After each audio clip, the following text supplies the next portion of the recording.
The memory of who we are and who we were.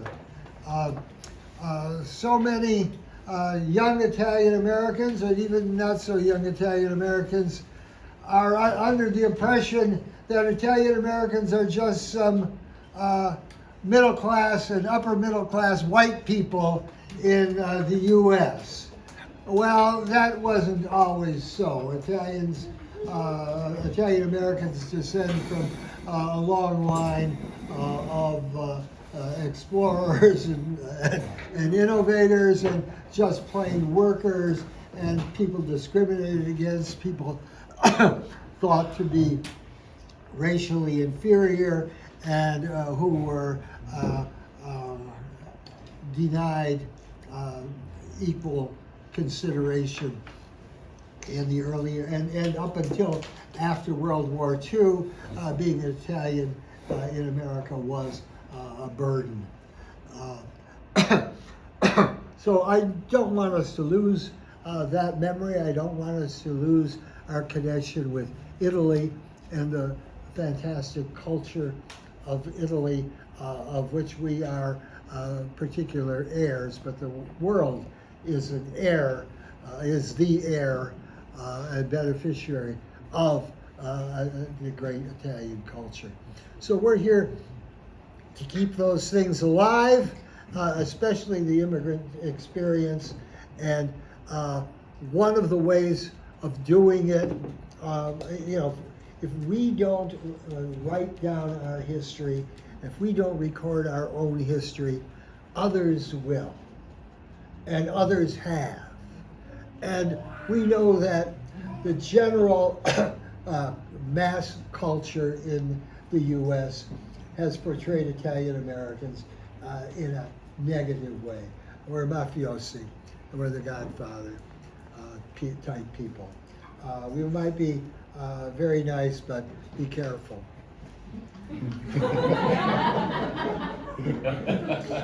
And even making that joke is probably not a good thing. We're something else. We're not that. We are Frank Cesario. We are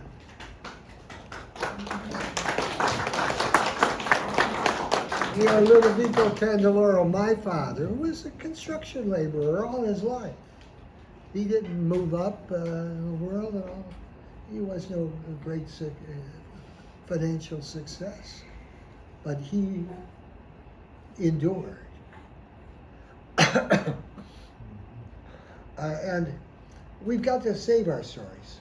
And we have been on this track to save our stories through genealogy, through writing family history, through encouraging individuals like Frank to write their stories. If we don't do it, the others will, and the others have. And that's why we're sometimes in some trouble as far as the image of Italian Americans are concerned. And so we want to encourage more of it, and we have encouraged the publication of 30 books over time. Jason and CJ back there have worked very hard in helping us to bring this number to fruition. And they're all focused on non-heroic, in a normal sense, Italian Americans and Italian American families, authentic material. And even if they don't become bestsellers, they are bestsellers within the families and in the circles that are important to us. So that's where I'm coming from. That's where we are coming from. We are here. There are a number of, if you're a volunteer, raise your hand. Okay, we have about a dozen volunteers who meet here regularly on Wednesdays and Saturdays, creating programs like this, doing events, and doing preservation of books and archives to save our stories. And so we'd like you to participate with us. We'd like you to become a volunteer. We'd like you to send money to Casa Italia. And the larger Casa Italia is on the brink of a second life with our new landlords, and we have access to a large ballroom facility and a large meeting room facility that's just been opened next door. We have a festival going on tonight and tomorrow night, San Francesco di Paola. Tonight and tomorrow night you can come and see the Italian Bee Gees. Plus you can see a traditional procession of San Francesco di Paola that has taken place for centuries in Calabria. So we've got a lot to offer, and we invite you to join us, and we also invite you to buy our books, and especially to buy Frank's books. What is it? Is it $20? $20. Oh, that's what a bargain that is. $20, and it'll be available afterwards. Frank will be glad to sign them, I'm sure. And I just want to say welcome, and we'll let Frank start, and then we'll contradict you, Frank, the rest of us. Go for it. Yeah. Thank you. Thank you. Good morning, everybody. Morning. And thank you for your presence here today. I really feel honored knowing that you have taken the time to come here for listening to me to present my book. It's published by the Italian Cultural Center at Casa Italia. As you may know it, we at the Italian Cultural Center hold an annual event called I Litterati. Traditionally, during the presentation of this program, various authors highlight the contents of their books. During the last event, which was about a month and a half ago, Dr. Candeloro, this is the creator of library and archive for anybody else who find out before, that I had missed the deadline to present mine. My book was just completed, but not ready, because it was just being printed. Therefore, I was telling him that eventually I will have to present mine at the next year event. At that point, Dominic suggested to me to do my book presentation this summer instead of next year, perhaps even with the presence of my family. I like this idea immediately because the theme of my book is about my family. Therefore, most of them are here today. It is not only appropriate, more importantly, it fills my heart of joy and emotional pride. Thank you. Dominic, thank you so much for your suggestion. My thanks also go to my editor, CJ Martello, which is back there, as you know, for his professional review, and Jason Coleman here for his expertise in preparing this book for its layout for printing. They both have done a tremendous job for me. CJ and Jason, again, thank you very much for your help. You're welcome. As I said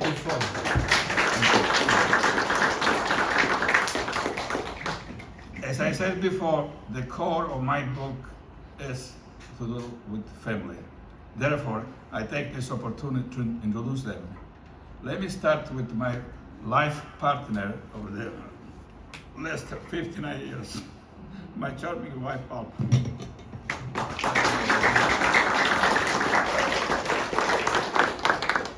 In chronological order, my oldest son, George, and his family.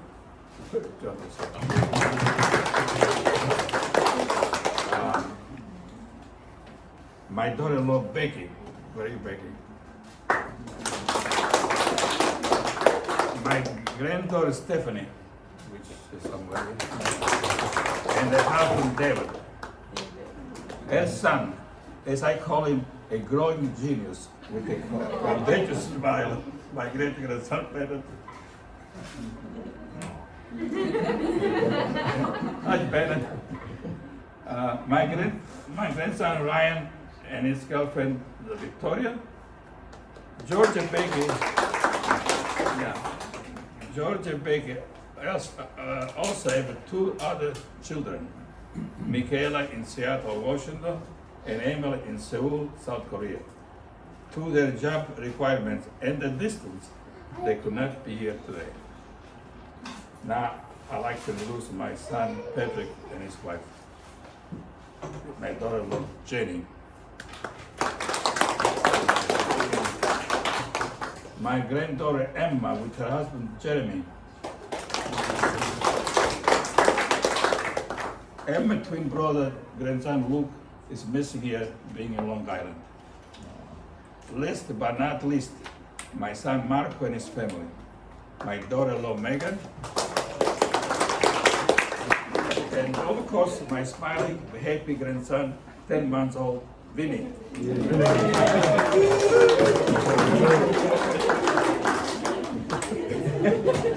is going on? Let's talk about it. Before I continue, I'd like to introduce one guest here among us. He is Dr. Robert Filice, the son of Marco Gatpen, the late Eugenio Cecina. I have known Bob since he was in high school. I'm happy to have him here today. He played a significant role in my life here in Chicago. During a frightening experience involving a disturbing health condition, he provided the right solution just when I needed it the most. In the summer of 1983, I remember it was on Sunday during the month of August. There was a Feast of San Francisco de Paula, believe it or not, at the same time. I was driving on Anaheim Road to the campground of the Casa Italia to join Palma and friends for the Feast of San Francisco de Paula. I was driving on the inner lane of the road when I started to feel dizzy. Looking at the traffic in front of me, I immediately realized I was in danger. So I moved to the outer lane and parked it on the shoulder of the road. Then I don't remember anything. I was awakened by the paramedics who were there to take me to the Elmhurst Hospital. They had found me with my head slumped on the steering wheel. I was having a seizure. This was confirmed by the policeman who was driving by and saw me.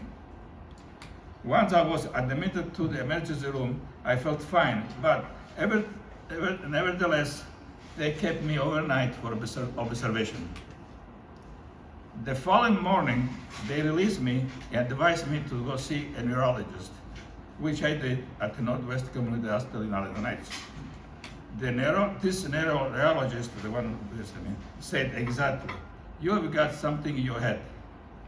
At first I was scared, but then I regained my spirit and I answered, "I always knew I had some brains in my head." However, the neurologist insisted that I go and have an MRI test. I didn't know where it was at that time. It was like 35 years ago. The MRI was new at that time, and I had no idea what to expect. And no one had warned me. I really went crazy during that test because I was enclosed in that steel tube that was terrible. Thankfully, the results were negative. I said to the neurologist, "Didn't I tell you that I had nothing in my head beside my brain?" Nevertheless, he prescribed me a medicine called Dilantin. After I read the side effects of that drug, I refused to take it, and I sought a different opinion.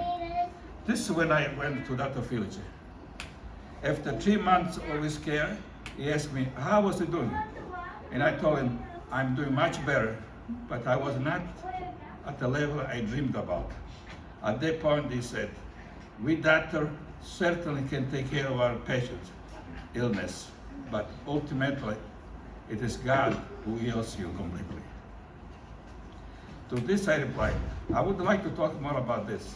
And he answered, I'm busy now, but call me next week and we will have lunch together and talk. This is exactly what we did. And during our conversation, he took out the Bible and read me passages of the gospel, leading me to a commitment to Christ. After this experience, I went back to my church, Our Lady of Wayside in the nights, where I went to talk to the pastor, asking him if we could have a little room in the basement to have a Bible study. I was really thirsty to learn the Word of God. Unfortunately, he refused, and I sought the guidance elsewhere. Sadly, a lot of my friends did not understand my needs at that time and did not accept my decision to seek Bible teaching from sources outside the Catholic Church. Ironically, in spite of the negative reaction of my friends, 3 priests understood my needs, and one was Father Angelo Biangalano from the Component Missionary. A friend invited Father Angelo and myself for supper in order for Father Angelo might convince me to stay with the Catholic Church. Father Angelo insisted Father Angelo listened to me carefully to my story and said at the end, it is not Frank's fault that he left us. He was thirsty of experience he was thirsty of spiritual water, and we did not provide this for him. I had a similar experience with 2 more priests, and one was the director of this center here.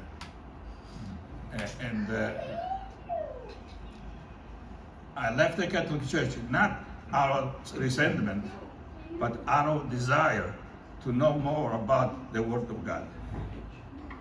As the Apostle Paul says in 1 Corinthians chapter 13, verse 13, and now there are 3 remain: faith, hope, and love. But the greatest of this is love. The more I studied God's words, the more I loved about God and my Catholic friends. Now let me describe to you how and when I decided to write this book. The decision to write an autobiography was made 9 years ago.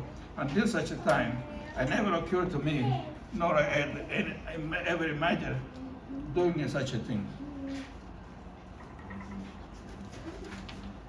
Looking back, I am happy to have taken this decision, not only for what I was able to write as an historical record for the benefit of my grandchildren, but also for having had the opportunity to reflect and thank the Lord for having given me His guidance, provision, corrections, and blessing throughout my life when I need the most.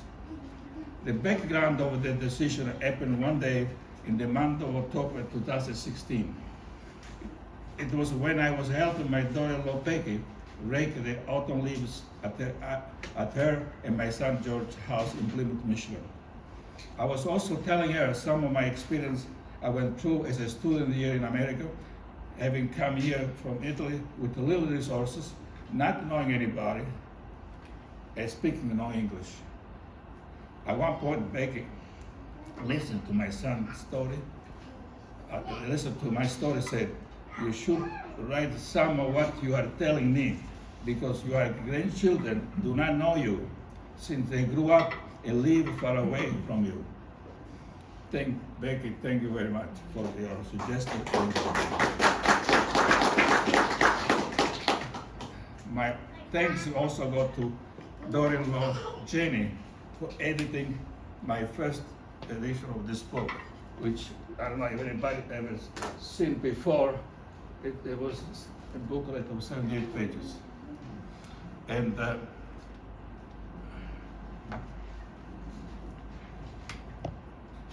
also my daughter-in-law Megan for her contribution to the second edition of 192 pages. That's the latest one. As you notice, I wrote these 2 books, half in English, half in Italian. I did the Italian version for the benefit of some of my siblings who do not know the English language. I completed the first edition in 2017. Fast forward to a couple years ago when Dominic suggested to me to expand my original book. The reason, as he said, I forgot to mention my social activities as I experienced in Chicago. Since Dominic and I know each other for over 38 years. So I knew specifically what he was referring to. So I would like this opportunity to publicly thank Dominic for his advice in writing for this new edition. I was able to remember and report certain facts that I had missed in the original one.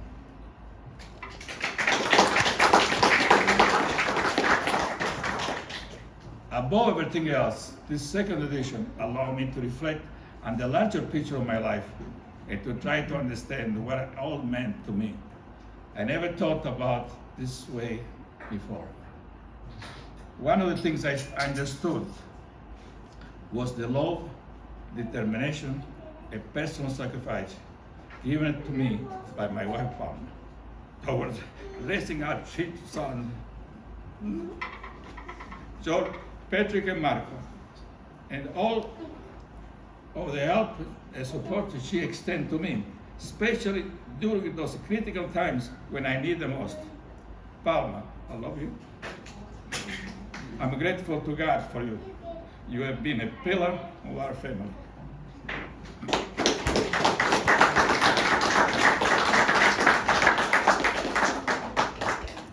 As you notice, the title of my book is From Rags to Real Riches. I put the word real in parentheses because I want to acknowledge and thank the Lord for His blessing, not only to me, but to my entire family. If you would like the whole story to know, please consider buying the book. It is $20, and half of the revenue from the book will be donated for the benefit of the Italian Cultural Center.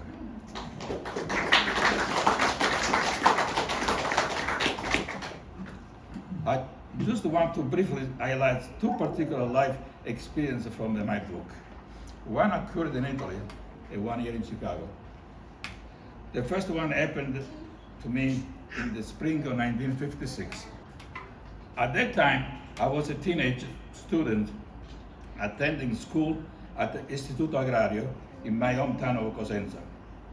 As I was completing the second year of studies, I became sick with nervous breakdown. I remember of not being able to sleep for 2 weeks straight, not even for a few minutes. I was going out of my mind. I remember that during one night, or those famous nights, I started praying to the Lord. I was asking Him to heal me from the insomnia, so I could return to school, to finish the school year, and eventually, the last 3 remaining years of study for my diploma of perito agrario. My goals were to get a job for my family with kids of my own, and ultimately give to them all the necessary tools to academically achieve what I had dreamed for myself. Unfortunately, due to my poor health condition, I was not able to return to class, so my school year was lost. Fast forward 66 years later in 2022. At the end of the post-college graduate studies, during a graduation ceremony, I was watching my granddaughter Michaela receiving her master's degree in naval architecture and marine engineering, magna cum laude, from the University of Michigan. Suddenly, I felt like a light illuminated my mind with memories of that prayer to God during those sleepless nights of 1956. I felt that the Lord, after so many years, was giving me the answer to the prayer. I realize now that the Lord gives us His answers. We may or may not like the timing or how He answers us. In my case, it happened 66 years later, and His answer was better than I ever asked for. In fact, I have to realize that my prayer already been answered by God already when my 3 sons graduated from college.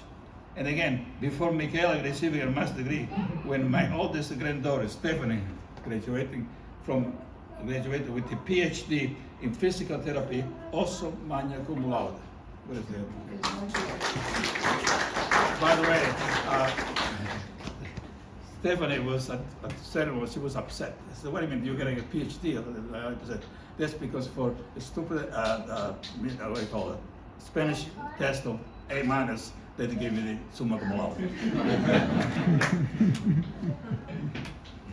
At this moment, I feel humbled, honored, and grateful for having been blessed for the academic achievements of 4 other grandchildren.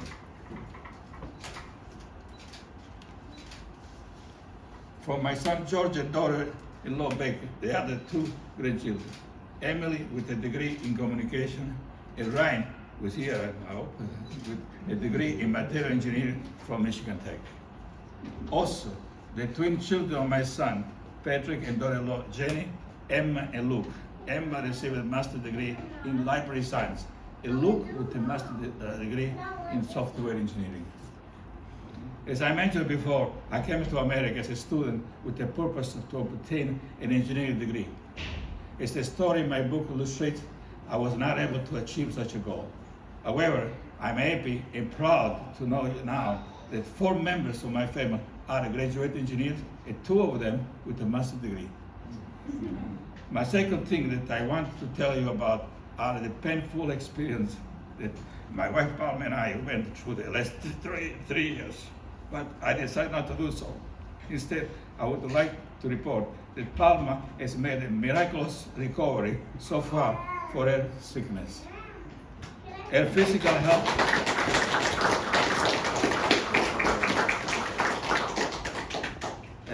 health condition is not as good as it was like before, but I'm happy to see regaining the brilliant spirit and the contagious smile that I have known and appreciate so much. I'm happy and grateful to the Lord for His blessing on her and for her medical team that has helped improve her condition so far. I'm also happy to see her enjoying family and friends here today. So in the end, I should change the title of this event from my book presentation to Palma Celebration.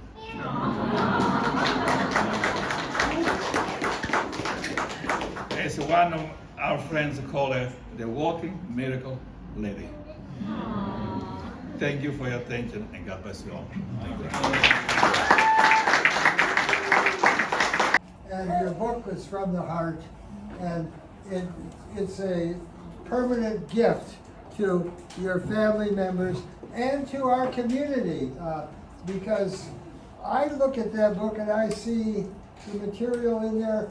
I'm fascinated with the first years that you were here and the first days that you were here, and the fact that you worked for that famous Italian restaurant and they only gave you, what, $5 for a week's work, and you quit. God bless you. I told him that I didn't have to come from Italy here to have a check from you. Oh, we made a mistake. I said, that is not $20, $25 even for 40 hours of work. That was, even at that time, wasn't like a slave type of compensation. Okay, you were here, you were willing to go in at the bottom, but you weren't going to stand for being stepped on. And God bless you for that. And God bless you for all the troubles and the energy that you put into this. I was really blessed. Thank you. Okay, we have a couple of the people who helped as editors. I wanted to get them to speak a little bit. And then you can ask Frank individual questions. CJ, you were the first editor. You have a few words, and you think Frank was a pretty good author. I know editors always classify their writers, and one's a pain in the head, and then another might be easy to work with. And how is Frank? Right in the middle. I worked with Frank on this book for quite a while, and he had brought up the idea and said, would I work with him on it? And I thought about it, and I'm like, oh, he gave me the book, and I'm like, looks easy enough to me. But I didn't know we were rewriting in the edition, and he had done so much in his life. And that was the big thing.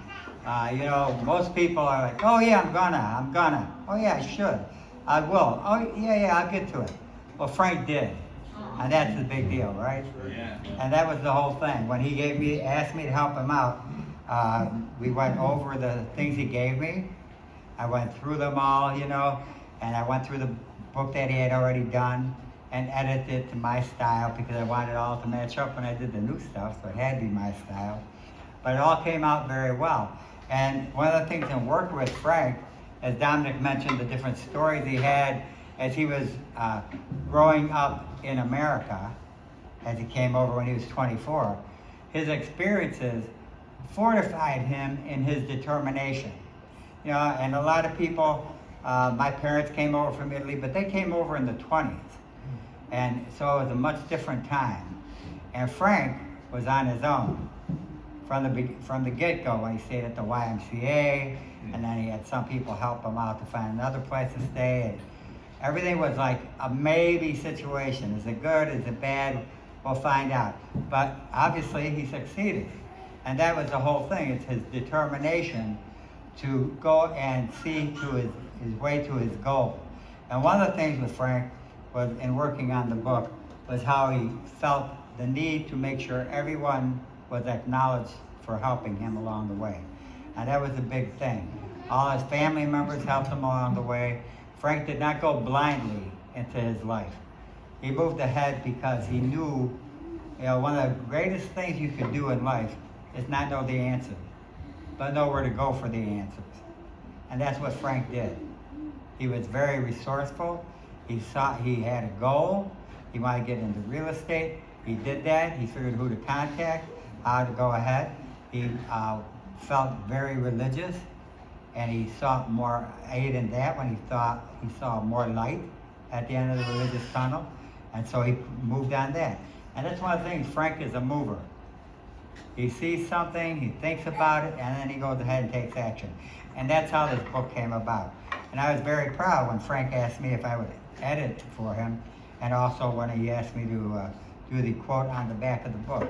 Because I've been a columnist for Franoy for 17 years. I write about Roseland, the community of Roseland, Pullman, and Kensington on the south side of the city. It's in the Franoy magazine every year. And so far I've written 205 columns, and I produced one book based on my first 10 years. And that's one of the things that's rare, is someone coming up with a book. I know, because it took me 5 years to do mine. You know? So one of the things with Frank's book is that he got the first one done, and then 10 years passed, and a lot more I've lived, a lot more I've done, you know. And his experiences with Palma, you know, that helped him and encouraged him. And while we worked on the book, was a tough time for Palma and the family. And so they've gone into a smoother area in their lives now. And so Frank feels it, he lived it. And that's why he produced the book, to let people know how much life means to him and his family. Thank you, Frank.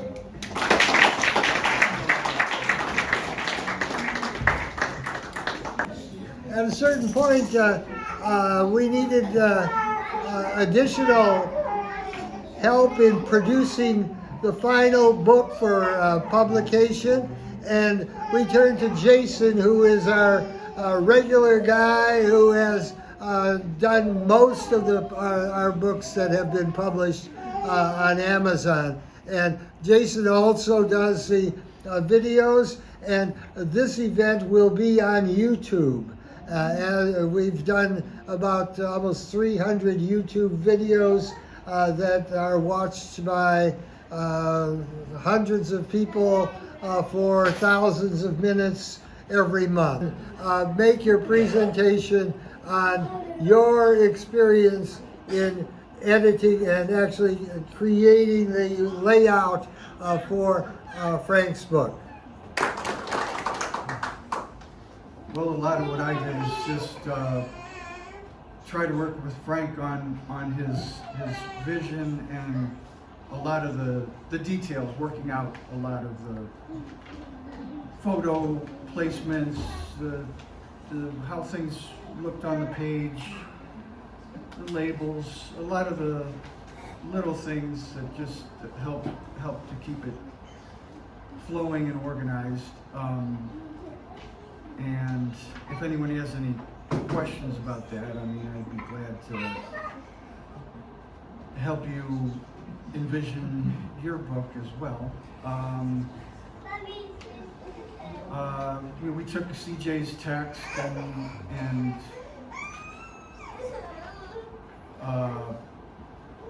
worked with that over several months, and it seems like I know a lot of the family here from just reading it and working on it, so he did a good job of telling the story and introducing his life.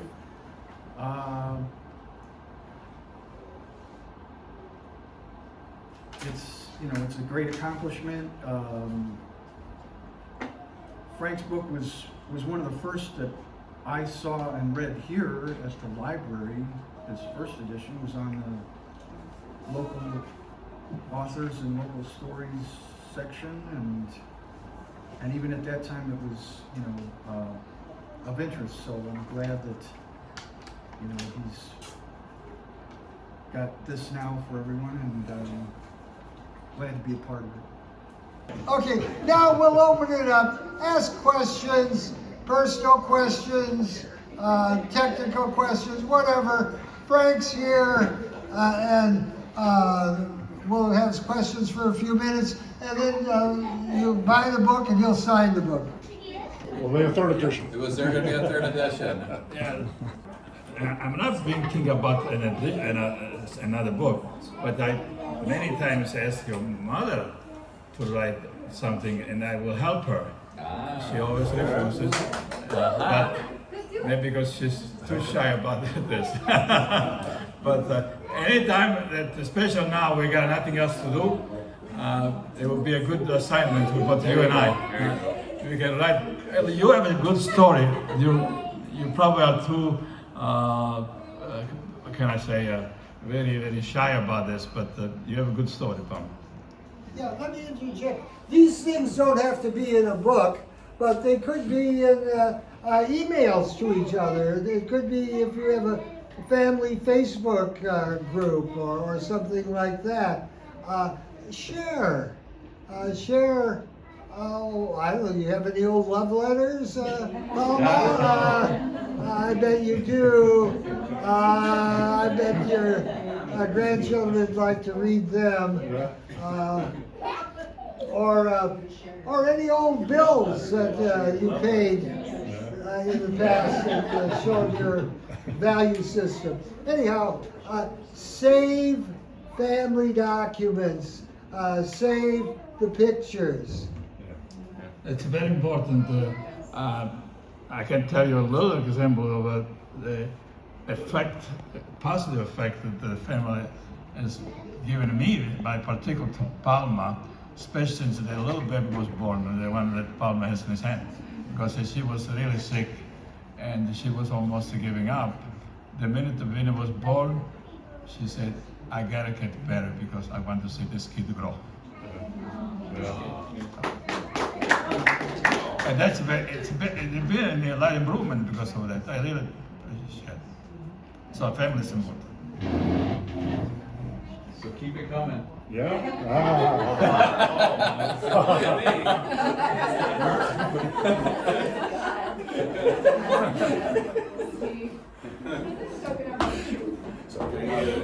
Sibling, is that what it is? But don't you see that this book is a base? Any of the people in the family in the future have the place names, the names of people, and the dates that things happen, to go back and reconstruct it if they choose. And, well, you don't have to follow your history. You don't have to love your history. You don't have to get immersed in it. But if you want to, you've got a great tool here in the book that Frank has given to us. You go and recapture that aspect of who you are, or where you come from, or what your origins are. Any more questions? What? Frank, my father's family is all from Cosenza, Oh, yes. and they have cousins on their Caputo Can you side. go because I cannot hear well? Families from Cosenza. Yeah. and- Families. Anyway, I have a lot of cousins, Frank Cesario. Okay then. Yes. Maybe you're related to me. I don't know. But, you know, Cesario is kind of popular name, not to brag about. So we're gonna choose the opposite. But you might never know. When I came here, I found a cousin that I never met before, and we become very close. Unfortunately, passed away. I have Uncle Frank Cesario, who has a son, Frankie Cesario. Yeah, I'd like to talk to you a little bit more. Okay, you got it. Okay, that's, there again, you find connections by writing your story. You find that you're connected to someone, or you reach out, you throw your story out there, and the connections come. Dominic, I'd like to emphasize what you just said. My experience I had with the cousin I met in Chicago.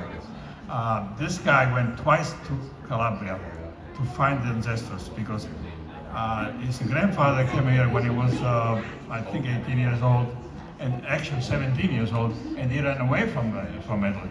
I don't know how legally he was able to get in here, but anyway, he went to first of all, he went to Cosenza. Well, Cosenza, like here where the county keeps a record, the province of Cosenza does not keep a record of people born there, only or that particular town, yes, but if people are born in this small town, which is a province of Cosenza, their records is in that small town. So he could not find that Cosenza.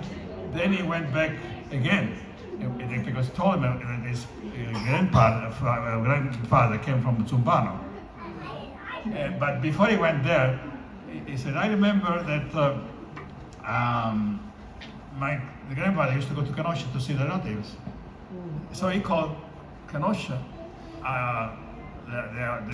some entering service, what do you call it? We said Chandalino, what do you call it? The guy that you can call and get to the name and phone number that I can't remember. Anyway, when he was looking for Cesario, the operator asked us, well, listen, there is about 12 Cesario in the family in this town here. Well, I gave him the first one. So the first one was A. Cesario. It happened to be Attilio Cesario, who was my cousin. So that's why he connected with me. But look, this guy made an effort to go there to find out the ancestors and say that if somebody, like Dominic said, write a history, it becomes a record, and people, you know, they facilitate to trace back the Connect. people. Connect. I like to have Bob here come here talk. Come here, Bob. Uh-oh. Yes. I'm happy to say a few words, actually. Yeah. Thank you. Yes, I mentioned that was my dad who took care of me. So thank God, thank you for that. There's so much that could be said about this story. First off, I want to start with your comments. I didn't get interested really deeply in my family history until I was about 60 years old. And what prompted it was my mother had a collection of digital pictures. And she said to me, I worried, the only thing she ever worried about in life is I worried about what's going to happen to all of these pictures. So when she said that, I realized how valuable they were to her, and they date back, to the early 20th century. And so I began the process of going through her pictures with her, talking with her, having her tell me who are these people. Because there was literally, I didn't know who they were. So the stories are attached to those pictures, and what I ended up doing is spending a good year or almost two organizing the pictures chronologically, having little tags in there that indicated who was in the picture and what the background story was. And I guess the point I wanted to make is it took me a long time. So you youngsters here, I just really encourage you to ask questions. One of the regrets I have is that I didn't ask my parents for more details to fill in the story of their lives. Yeah, can I please identify every picture? 5 W's, who, what, where, why, and when. Yeah, so I add to your encouragement because it is so important. The other thing I want to comment on is the amazing transformation that occurred in my brother Frank here. All I did was share my faith and the gospel, and his heart was ready to receive that. But the miracle of it all is how, because of his love for his family, because of his devotion to them, you don't have this happen very often, but as he got closer to God, his entire family came closer to God as well. And it's such a testimony to how important you were to all of them. So I think it's a miracle that this family has bound themselves together through him to God, and it's quite a testimony. And I know it probably wasn't easy. He's given me several of the stories about some of the friction and challenges that he faced as a result of wanting to go further with God. But he's remained faithful, and he really is a testimony to what a father should be.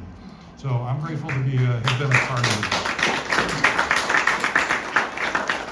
And well, I just want to say God bless you to all of his family. Thank you, Bob. Thank you very much.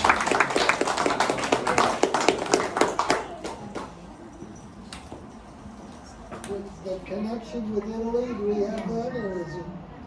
Oh, yes. I don't know if we can do much, but the editor of the Italian version, who happened to be my wife's cousin, would like to have been here, and we may come back maybe later on.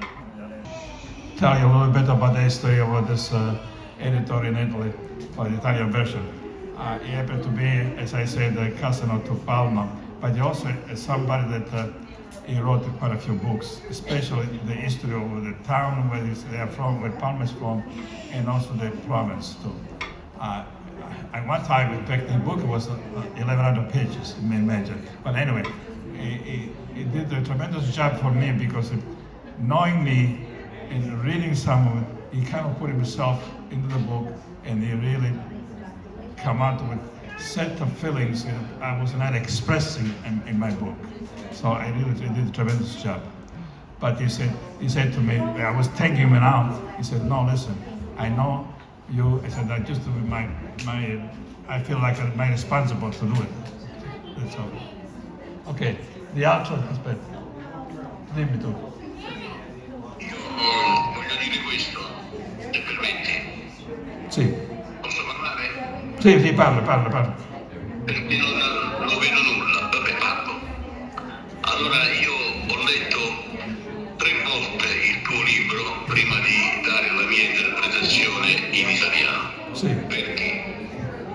La prima volta è curiosità, la seconda volta è approfondimento, la terza volta è stata meditazione. Perché meditazione?